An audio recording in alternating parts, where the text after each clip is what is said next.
শুরু হয়ে গেছে প্রচণ্ড খরার তাপ। সেই তাপের দাবাদহ চলছে পাশাপাশি পবিত্র রমজানের উপবাস পালন। এরই মধ্যে দেখা গেল ফারাক্কা ব্লকের বিনিয়াগ্রাম পঞ্চায়েতের বেশ কিছু এলাকায় একেবারে আসছে না পানীয় জল। পাইপলাইন আছে, জল নেই। এ যেন ঘর আছে দুয়ার নেই এর অবস্থা। এই পাইপলাইনগুলি বসানো হয় প্রায় 2008-9 সালে। সেই থেকে উল্লেখিত গ্রামগুলিতে পাইপলাইন তো আছে, কিন্তু ঠিক মতন পড়ে না জল। গ্রামবাসীদের অভিযোগ, প্রায় 2-2.5 মাস ধরে বিন্দুগ্রাম, লুথারপাড়া, ঘাটপাড়া, খুন্তিপাড়া, বাধিয়াপাড়া, হাড্ডিবন্যা, ডোহাপট্টি কোথাও আসছে না আর্সেনিক মুক্ত পানীয় জল। গ্রামবাসীদের পার্শ্ববর্তী গঙ্গা থেকে রান্নাবান্না ও স্নানের জল বয়ে আনতে হচ্ছে এই পবিত্র রমজান মাসের মধ্যে। ঘরের মা বোনেরা এই উপবাসের মধ্যে কষ্ট করে জল বহন করে নিয়ে আসা কতটা কষ্টকর, এই ব্যাপারে প্রশাসনের কোনো উদ্যোগ নেই, কোনো ভাবনা চিন্তা নেই। এলাকাবাসীদের অভিযোগ, পিএইচই দপ্তর ঠিকভাবে কাজ করছে না। এলাকার পাইপলাইনগুলি মেনটেন্যান্সের জন্য প্রতি বছর টেন্ডার হয়, অথচ সেই টেন্ডারের কাজও ঠিক মতনভাবে করা হয় না। কেন করা হয় না সেটার ব্যাপারেও প্রশাসনের কোনো দৃষ্টিভঙ্গি নেই। এই খরার তীব্র তাপপ্রবাহে এলাকার মানুষ আজ জলের জন্য হাহাকার করছেন এই পবিত্র রমজান মাসের সময়ে। সামনে আর কয়েকদিন পরেই এগিয়ে আসছে দোলযাত্রা, দোল উৎসব। সেই উৎসবেও সঠিকভাবে এলাকার মানুষ জল পাবেন কিনা সন্দেহ রয়েছে। প্রশাসনের তরফ থেকে এই ব্যাপারে কোনো উচিত পদক্ষেপ গ্রহণ করা হচ্ছে না। এলাকার মানুষজন চান দ্রুত এই সমস্যার সমাধান করা হোক। এলাকার খাদ্য কর্মাধ্যক্ষ মালতী মণ্ডল ঘোষের প্রতিনিধি বাবলু ঘোষ জানালেন, আমরাও বারবার অভিযোগ করেছি, কিন্তু পিএইচই দপ্তর এই ব্যাপারগুলো নিয়ে কোনো পদক্ষেপই গ্রহণ করছে না বা করতে চাইছে না। তবে তিনি জানালেন, এলাকার বিধায়ক মনিরুল ইসলামের উদ্যোগে একটি জল প্রকল্পের উদ্বোধন হয়েছে।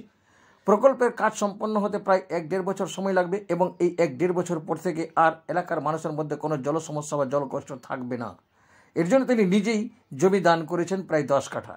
এই প্রকল্পের মাধ্যমে 14টি মৌজার মানুষ উপকৃত হবে বলে তিনি জানালেন। দেখতে থাকুন আপনার এলাকার খবর, আপনার কষ্টের খবর, আপনার সুখে দুঃখে আপনার পাশে থাকার খবর, একমাত্র লোকাল চ্যানেল ভাবধারায়। জলের একটা সংকট দেখা দিয়েছে। তোমরা দেখছি যে গঙ্গাতে যাচ্ছ, বিভিন্ন জায়গা থেকে জল নিয়ে আসছো, কেন এরকম? কেন এখানে জল পাওয়া যাচ্ছে না? দুই মাস ধরে জলের প্রচণ্ড অসুবিধা হচ্ছে। এখানকার গ্রামীণ মানুষ, এখানকার এলাকার মানুষরা প্রচণ্ড অস্বস্তি হচ্ছে। এখানকার সামনেই নদী আছে, নদী থেকে জল আনতে হচ্ছে। তার মধ্যে মুসলিমদের উৎসব আছে, আর জলের প্রচুর কষ্ট হচ্ছে এখানকার মানুষের, আর সেই জন্য তারা অনেক অসুবিধার সম্মুখীন হচ্ছে।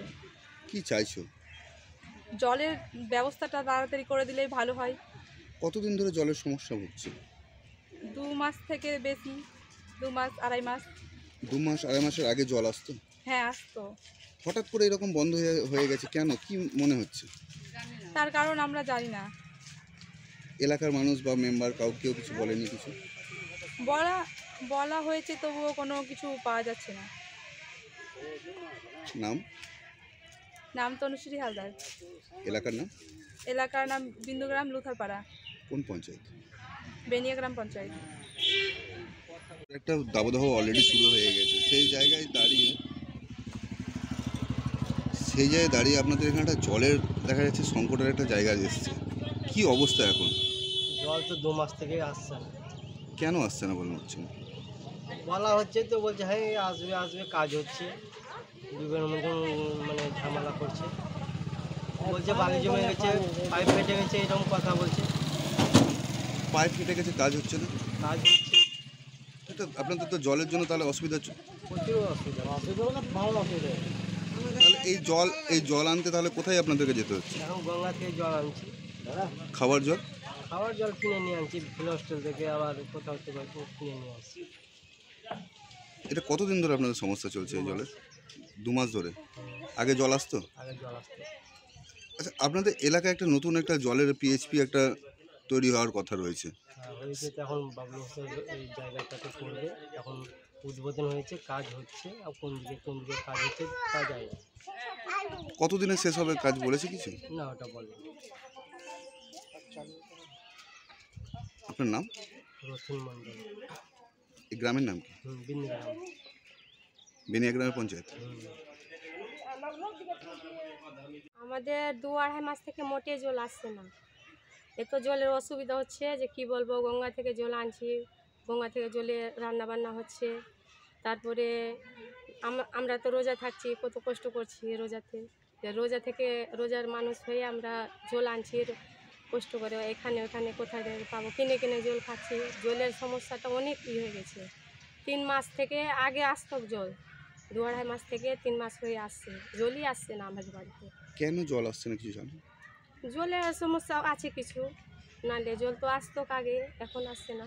এলাকার প্রধান বা কোনো মেম্বারদেরকে জানানো হয়েছে? জানানো হয়েছে যে করে দেবো বলেছে, যে করবো। আপনাদের তো একটা জলের সংকট, এই রমজান মাস চলছে, আর তারপরে গরমের একটা প্রভাব, অসুবিধার সম্মুখীন হতে হচ্ছে না? না, অনেক হচ্ছে। এখন তো তাপমাত্রা দেখতে তো পাচ্ছেন, অনেক তাপমাত্রা পড়েছে, তাপমাত্রা অনেক পড়েছে, রোদ অনেক। আর জল তো সব কাজে তো জলই লাগছে, কোনো কাজে তো জল বাদ নেই যে জল লাগে না, সব কাজে জল লাগছে। জলে তো বুঝতে পারছেন যে জল হচ্ছে, আর আমরা কোথায় পাবো বলেন তো? আমাদেরকে জলের ব্যবস্থা না করে দিলে তো আমরা জলের পারছি না করতে। কি চাইছেন? আমরা জলের ব্যবস্থা চাইছি, যে আমাদেরকে জলের কোনো ব্যবস্থা করে দেন, যে আমরা জল খেতে পাই। কি নাম আপনার? আমার নাম আসিয়ানা খাতুন। এলাকার নাম? এলাকার নাম বিন্দুগ্রাম, লুথারপাড়া, কোন পঞ্চায়েত? বেনিগ্রাম পঞ্চায়েত। আপনাদের এখানে জলের সমস্যাটা কতদিন ধরে? 2 মাস থেকে আমরা জল পাই না। কতটা সমস্যা হচ্ছে জল না পাওয়ায়? জল আমরা মোটেই তো পাই না, একদমই জল পাই না। তো জলে খাওয়া দাওয়ার জল থেকে রান্না বান্নার জল কোথা থেকে নিয়ে আসছেন? জল গঙ্গা থেকে নিয়ে আসছি। এত দূর তো, কত দূর এখান থেকে গঙ্গা? ওই তো অনেক দূর। মোটামুটি 2 কিলোমিটার হবে। 2 থেকে 2.5 কিলোমিটার দূর থেকে। হুম। আপনাদের তো অসুবিধা হচ্ছে না? অসুবিধা তো হচ্ছে, কষ্ট করে জল নিয়ে আসছি, কী করবো। এই যে জল পাচ্ছেন না, আপনারা কাউকে জানিয়েছিলেন? এলাকার পঞ্চায়েত মেম্বার থেকে শুরু করে সবাই কাউকে? না, কাউকে জানানো হয়নি। আপনারা জলের একটা সমস্যা হচ্ছে, আপনারা কাউকে জানাচ্ছেন না কেন? কাউকে বলা হয়নি। ভয় পাচ্ছেন? একটা ব্লকের বেনিয়াগ্রাম পঞ্চায়েতের অন্তর্গত বিভিন্ন এলাকায় জলের একটা সংকট দেখা দিয়েছে। এখন একই একটা গ্রীষ্মকাল, তার উপরে রমজান মাস চলছে, এলাকায় জলের সংকট। কি বলবেন আপনি স্থানীয় বাসিন্দা হয়ে? আমাদের এই যে বেনিয়াগ্রাম পিএইচি হওয়ার ফলে যে আমাদের এলাকায় পাইপ লাইন প্রত্যেকটা গ্রামে পাড়াতেই ঢুকে গেছে, কিন্তু প্রত্যেক গ্রামে জল আপনার আসে না, এটা প্রথম থেকেই আছে। তারপরে আমরা অনেকবার পিএইচি দপ্তরে চিঠিও করেছি, চিঠি করার পরেও কোনো সুরাহা হয়নি। এখানে মেনটেন্সের অবস্থা খুবই খারাপ। পিএইচি দপ্তরের যারা আছে দায়িত্বে তাদেরকে অনেকবার বলেছি, ওরা বললে জলে প্রেসার দিলে যাবে, কিন্তু পাইপ ফেটে যাবে। তো পাইপ ফেটে গেলে আমরা কী করে জল দেবো, এটা কোনো সুরাহা হয়নি। তারপরে আমাদের বিধায়ক মনিরুল ইসলামের কাছে যাওয়া হয়েছিল অনেকবার। বিধায়ক মনিরুল ইসলাম এর সমস্যার সমাধানের জন্য আমাদের এই বিন্দু গ্রামে একটা জল ট্যাঙ্কি করছে, এখান থেকেই প্রায় 14টা মৌজাতে আর কি জল যাবে। মোটামুটি বছর 2-1-এর মধ্যে জলের সমস্যার সমাধানটা বিধায়ক মনিরুল ইসলামের হাত ধরে সুরাহা হয়ে যাবে। আপনারা এখানকার বিধায়ককে জানাননি যে 2 মাস ধরে যে জলের একটা সংকটে এলাকার মানুষ ভুক্তভোগী, সেই জায়গায় দাঁড়িয়ে বিধায়ক সাহেব কতটা কাজ করছেন? বিধায়ক সাহেবও এটা জলের জন্য অনেকবার চেষ্টা করছে, এই পিএইচি দপ্তরের গাফলতির জন্য এটা আর কি হচ্ছে না। কিন্তু বিধায়ক সাহেব চেষ্টা করছে যাতে জলটা সম্পূর্ণভাবে মানুষ প্রত্যেকটা গ্রামে যায়, তার জন্য তো পিএইচি ট্যাঙ্কির একটা ব্যবস্থা করেছে, তার শুভ উদ্বোধনও হয়েছে, কাজও ইতিমধ্যে শুরু হয়ে গেছে। বছর 1.5-এর মধ্যে মোটামুটি জল এলাকার মানুষ পেয়ে যাবে। যে লাইনটা নতুন হচ্ছে এবং পুরনো লাইন রয়েছে, সেটার সঙ্গে কি ওর কোনো যোগাযোগ রয়েছে? না না না, ও নতুন লাইনের সঙ্গে পুরাতন লাইনের কোনো যোগাযোগ নাই। যদি এটা পিএইচির কেউ বলে তো এটা ভুল বলছে, কারণ আমার যে জমি বিন্দুগ্রামে যেখানে ট্যাঙ্কিটা হবে সেখান থেকে এই পাইপ লাইনটা লিঙ্কেজ হবে আর কি। আপনার নাম? আমার নাম বাবলু ঘোষ। এলাকার নাম? এলাকা বিন্দুগ্রাম।